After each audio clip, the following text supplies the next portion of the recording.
Buen día, mi nombre es Pablo Gutiérrez, director jurídico de la firma SFAI Veracruz, y el día de hoy vamos a hablar del tema de la facturación instantánea.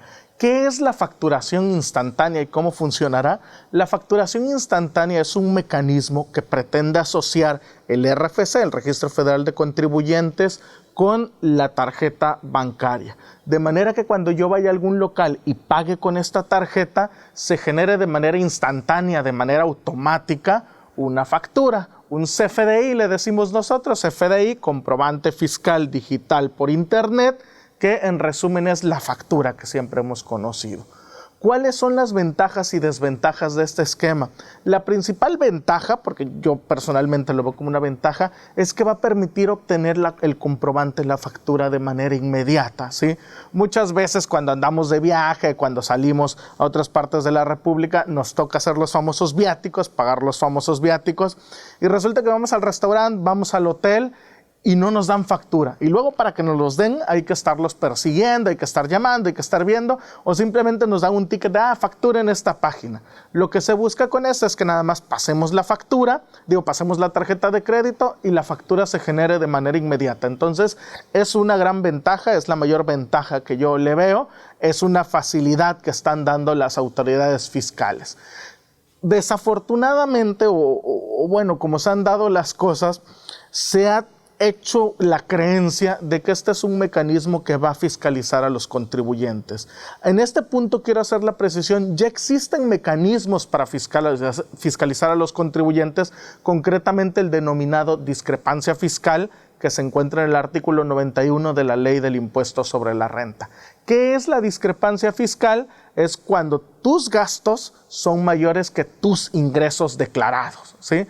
¿Qué pasa en esos casos? En que no estás declarando ingresos, pero sí estás pagando con tu tarjeta de débito o de crédito y estás teniendo gastos y no puedes justificar esos gastos, ¿no? Eso se llama discrepancia fiscal. La factura instantánea sería un mecanismo que podría ayudar a detectar estos casos de discrepancia, ya que al generarse el comprobante de manera automática, las autoridades fiscales podrían percatarse quiénes son los que están gastando y no están reportando ingresos. Entonces, sí podría funcionar como un mecanismo de control, un mecanismo para reforzar otras estrategias de fiscalización que ya existen y ciertos contribuyentes definitivamente pudieran verse afectados. Sin embargo, hay que recordar que este tema es opcional. No es que yo nada más pase la tarjeta y ya se genere la factura. Hasta donde se ha dicho hasta el día de hoy, va a ser opcional tanto para quien solicita la factura como para el establecimiento que quiera afiliarse. También hay que recordar, todavía no está en vigor. Se ha dicho mucho que iba a iniciar a aplicarse en el primer trimestre de este año, después se dijo que en el primer semestre, ahorita que se está analizando si conviene implementarlo o no, y no se ha tomado una postura, no se ha decidido. Lo que sí podemos aclarar es que en este momento, al día de hoy, no está vigente este tema de la facturación instantánea. ¿Qué sucederá en el futuro? No lo sabemos, porque ya la misma jefa del SAT ha aclarado que lo que se busca es recaudar. Y surge la pregunta, ¿de verdad la facturación instantánea elevará la recaudación? ¿De verdad hay tantos contribuyentes que están siendo omisos? ¿Y de verdad le convendrá al Estado, al gobierno, atacar a un contribuyente que a lo mejor tiene una discrepancia fiscal por 3,000, 5,000 pesos? A lo mejor no le es redituable. Se está evaluando todavía si este mecanismo funcionará y si no será muy costoso para el Estado. La discrepancia fiscal, como ya lo comentamos, consiste precisamente en esa diferencia entre mis gastos y mis ingresos. Gasto más de lo que recibo. Entonces, tienen que cuidar todos ese aspecto.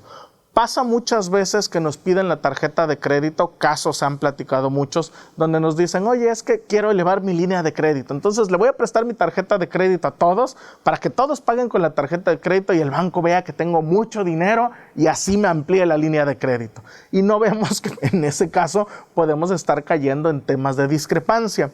O mismo caso sucede también cuando en una escuela se organiza el comité de padres de familia y designan al tesorero y resulta que todas las aportaciones se las dan al tesorero, ¿no? Lo mismo sucede con condóminos. ¿Y esto qué genera? Genera que en los estados de cuenta bancarios se vayan viendo depósitos, se vaya viendo movimiento y que corresponde o se presume que corresponde a ingresos de la persona, cuando lo cierto es que no es así. Entonces recuerden, todas las cuentas bancarias son fiscales, todas las cuentas bancarias las puede revisar la autoridad, todas son fiscalizables y hay que tener mucho cuidado con los movimientos que vamos haciendo en las cuentas bancarias. Si estamos declarando debidamente, no tenemos por qué preocuparnos. Pero si sabemos que somos omisos o que tenemos alguna irregularidad, lo conveniente es acercarse a un especialista, a un contador, a un abogado especializado en materia fiscal que nos asesore y que atienda nuestro caso particular. También les recuerdo, tampoco es una situación de tener pánico o de espantarse. Lo cierto es que las autoridades tampoco te van a fiscalizar si tus ingresos son poquitos. Recordemos que el Estado tiene que hacer toda una serie de procedimientos para recaudar, y si tienes 2,000, 3,000 pesos, también sí es una conducta evasiva si no los estás declarando, pero tampoco es que el Estado te vaya a caer o te vaya a fiscalizar el día de mañana. Entonces, si tienes una situación de este tipo, acércate a un especialista, acércate a un contador que evalúe tu situación, te diga los riesgos que corren y, por supuesto, recuerda siempre, se te invita a que cumplas tus obligaciones fiscales, al que estás al corriente de tus obligaciones, y así estás tranquilo y no tengas ningún problema. Entonces recuerden, todas las cuentas bancarias son fiscales, todas las cuentas bancarias las puede revisar la autoridad, todas son fiscalizables y hay que tener mucho cuidado con los movimientos que vamos haciendo en las cuentas bancarias. Si estamos declarando debidamente, no tenemos por qué preocuparnos. Pero si sabemos que somos omisos o que tenemos alguna irregularidad, lo conveniente es acercarse a un especialista, a un contador, a un abogado especializado en materia fiscal que nos asesore y que atienda nuestro caso particular. También les recuerdo, tampoco es una situación de tener pánico o de espantarse. Lo cierto es que las autoridades tampoco te van a fiscalizar si tus ingresos son poquitos. Recordemos que el Estado tiene que hacer toda una serie de procedimientos para recaudar, y si tienes 2,000, 3,000 pesos, también sí es una conducta evasiva si no los estás declarando, pero tampoco es que el Estado te vaya a caer o te vaya a fiscalizar el día de mañana. Entonces, si tienes una situación de este tipo, acércate a un especialista, acércate a un contador que evalúe tu situación, te diga los riesgos que corren y, por supuesto, recuerda siempre, se te invita a que cumplas tus obligaciones fiscales, al que estás al corriente de tus obligaciones, y así estás tranquilo y no tengas ningún problema. Muchas gracias.